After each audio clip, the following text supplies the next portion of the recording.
Hello everyone, welcome to my video.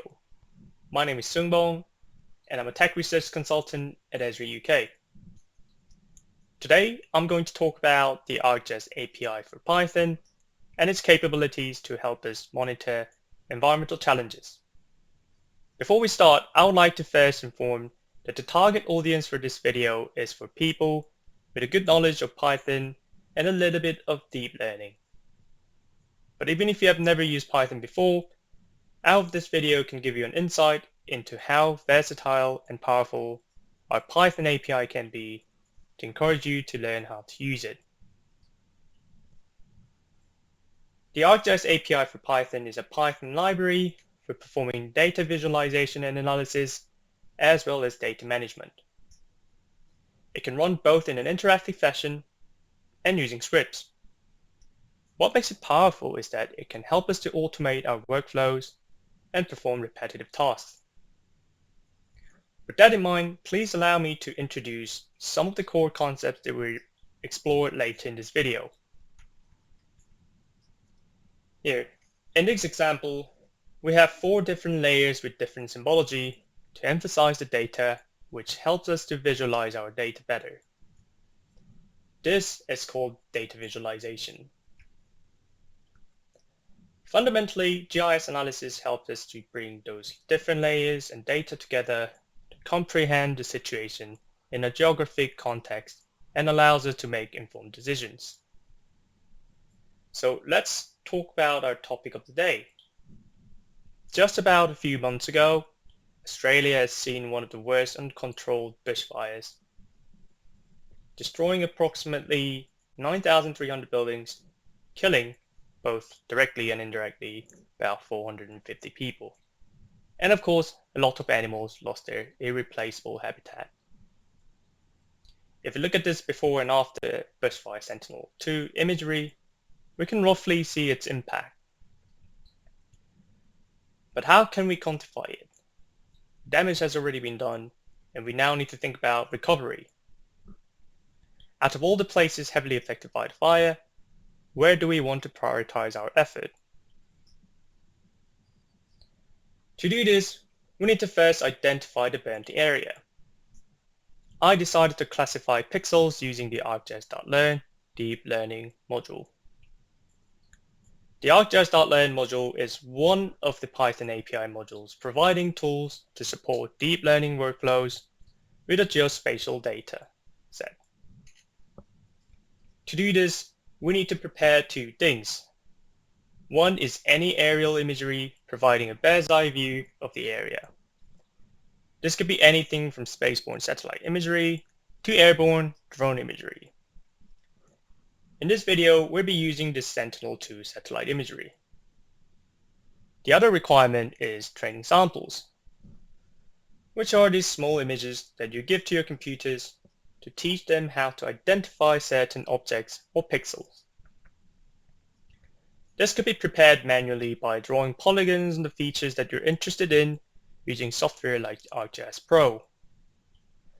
Alternatively, you can use ground truth data as your training samples to train your deep learning model. The term ground truth in remote sensing refers to information collected on location. Ground truth allows image data to be related to real features and materials on the ground. For this presentation, I've used historical bushfire shapefiles from 1980 to 2010 as my ground truth data to create my training samples. The following deep learning training process will only briefly go through what it takes to train a deep learning model. If you want to properly learn how to use the ArcGIS.learn module, please refer to the links below.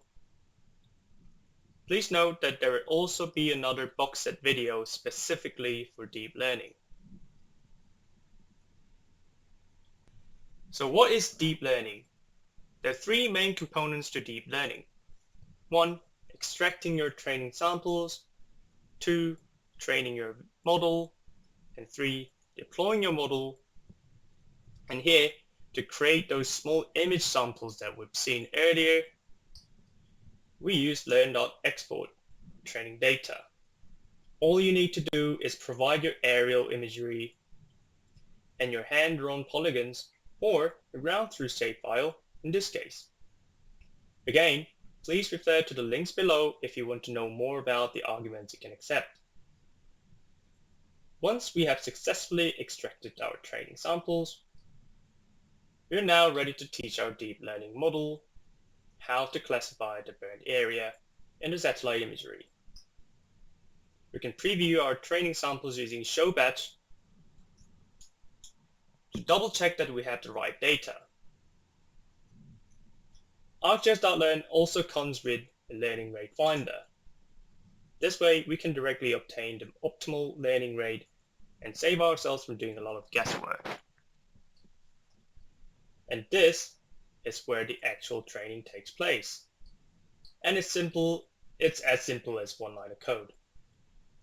We specify how many times we want to teach our computers, called epochs, and also specify the learning rate. Ideally, for the learning rate, we want to start from the highest point where the graph starts to go down to the lowest point before it starts to go up. As you can see, the accuracy of our model went from about 78% to 85% in just 10 epochs. We can also use show results to display our model's prediction results.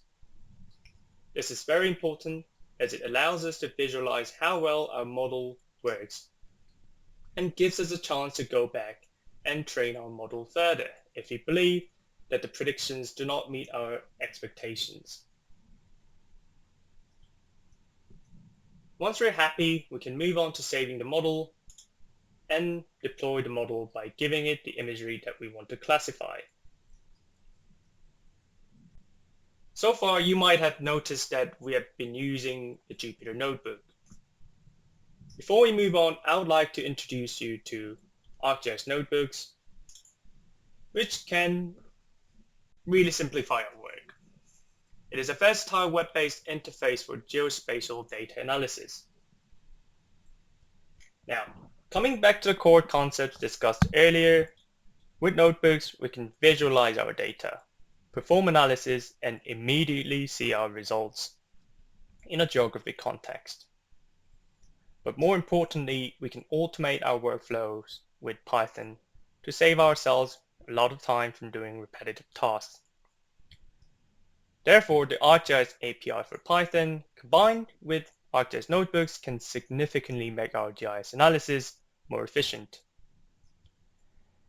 Please allow me to show you what that means. Everything looks exactly the same here as a Jupyter Notebook. However, you might have noticed that we have another bar here.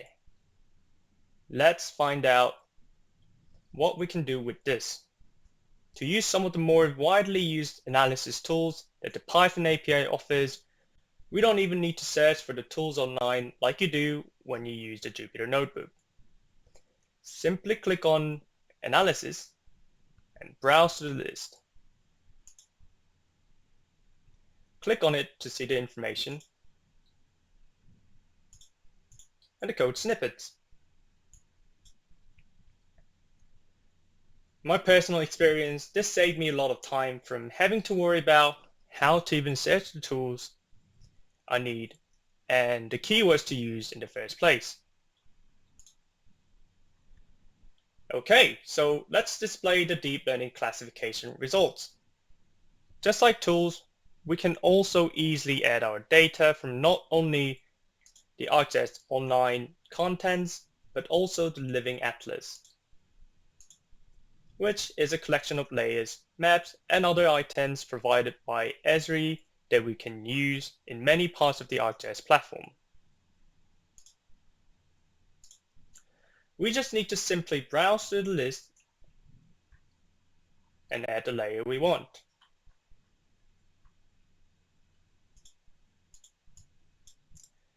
Now, in the interest of time, I've already added all the relevant layers and carried out all the analysis before this video, so let's remove this for now. Okay, so to recap, we've used the Python API's deep learning module to identify the bent area, and it successfully did. Just like what we saw earlier in this video, ideally we want to have more than just one layer of data to understand the situation better. So we need to think about what else to include in our analysis. This could be anything, but I decided that it should be our #1 priority to keep our animals and people safe. To be able to protect the animals, we need to identify where they live best. For that, let's have a look at this biodiversity data.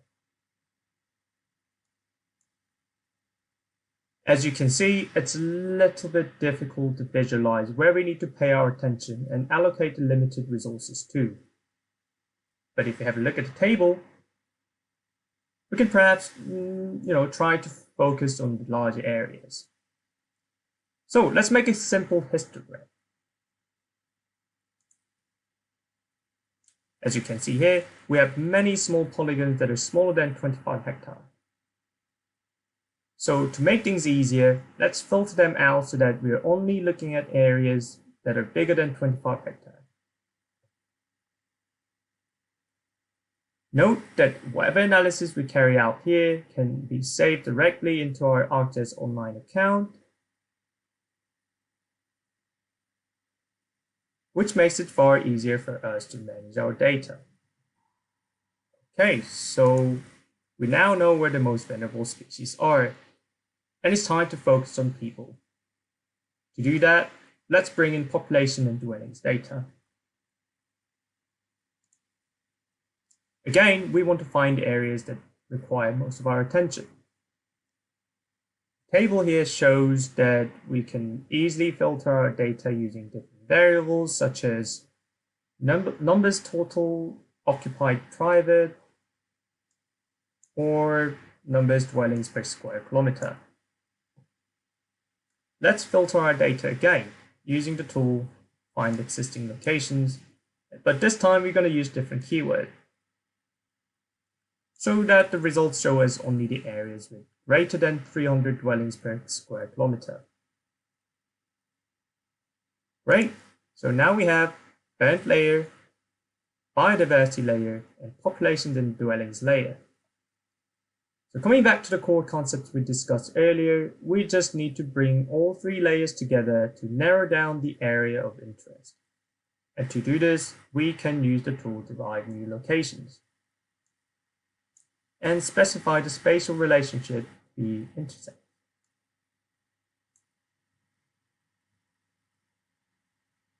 And here's our final map. That's it. This is how we can make use of the powerful ArcGIS API for Python to help make more informed decisions to tackle environmental challenges more efficiently. In summary, the ArcGIS API for Python combined with the ArcGIS notebooks can really help us to not only visualize the data we have, but also allows us to carry out advanced spatial analysis, such as deep learning. Of course, we can also automate our workflows with Python. So if you're interested and would like to learn more about the ArcGIS API for Python, please have a look at the links here for more in-depth tutorials and documentations. Thank you.